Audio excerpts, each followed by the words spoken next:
2019 ಲೋಕಸಭಾ ಚುನಾವಣೆಗೆ ಬೆಂಗಳೂರು ಕೇಂದ್ರದಿಂದ ಸ್ಪರ್ಧಿಸುತ್ತಿರುವ ಕಾಂಗ್ರೆಸ್ ಅಭ್ಯರ್ಥಿ ರಿಜ್ವಾನ್ ಅರ್ಷದ್ ಪರ ಚಾಮರಾಜಪೇಟೆ ಕ್ಷೇತ್ರದಲ್ಲಿ ಮಾಜಿ ಪ್ರಧಾನಿ ಎಚ್.ಡಿ. ದೇವೇಗೌಡನವರು, ಸಚಿವರಾದ ಬಿ.ಝೆಡ್. ಜಮೀರ್ ಅಹಮದ್ ಖಾನ್, ಗೌರಿಪಳ್ಳಿದ ಜೆಡಿಎಸ್ ಮುಖಂಡ ಬಿ.ಕೆ. ಅಲ್ತಾಫ್ ಖಾನ್ ಮತ್ತು ಜಿ.ಎ. ಬಾವಾರ್ ಅವರು ಅಬ್ಬರದ ಪ್ರಚಾರ ಮಾಡಿದರು.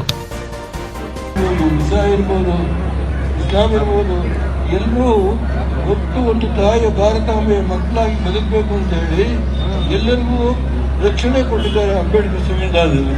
ಅದನ್ನೆಲ್ಲ ಹಾಳು ಮಾಡಿ ದಯಮಾಡಿ ತಾವೆಲ್ಲ ಕೈ ಮುಗಿದು ಪ್ರಾರ್ಥನೆ ಮಾಡ್ತೇನೆ.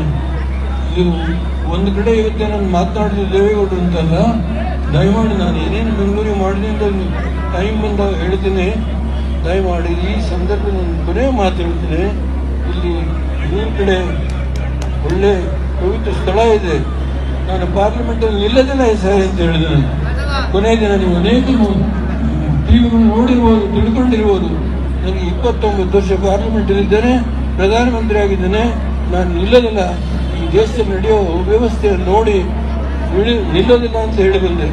ಯಾವಾಗ ಸೋನಿಯಾ ಗಾಂಧಿಯವರು, ರಾಹುಲ್ ಗಾಂಧಿಯವರು ಸೇರಿ ಒಂದು ಮೈತ್ರಿ ಸರ್ಕಾರ, ನಮ್ಮಲ್ಲೇ ಪರಸ್ಪರ ಒಂದು ತಿಕ್ಕಾಟ ಇದೆ, ನಿಮ್ಗೆ ಗೊತ್ತಿದೆ ಅದು. ಅದರಿಂದನೇ ಅವರು ಇದು ಬಿಜೆಪಿನ ಕರ್ನಾಟಕದಲ್ಲಿ ತೆಗಿಲೇಬೇಕು ಅನ್ನೋ ಕಾರಣಕ್ಕೆ ಅವನ್ನೆಲ್ಲ ಒಂದುಗೂಡಿಸಿ ಇವತ್ತು ಈ ಸರ್ಕಾರ ಮಾಡಿದ್ವಿ. ನಿಮ್ಮ ಕೊಡುಗೆ ಕೈ ಮುಗಿದು ಕೇಳ್ತಾರೆ. ನಮ್ಮ ರಾಷ್ಟ್ರದಲ್ಲಿ ನಾವೆಲ್ಲ ನೆಮ್ಮದಿಯಿಂದ ಬಾಳಬೇಕು. ಯಾವುದೇ ರೀತಿಯಾದಂಥ ಗಲಭೆಗೆ ಅವಕಾಶ ಕೊಡಬಾರದು.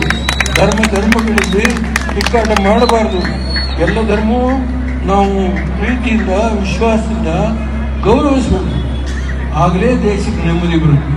ಇದನ್ನೇ ಹೇಳಿದ್ರು ಈಶ್ವರ ಅಲ್ಲ.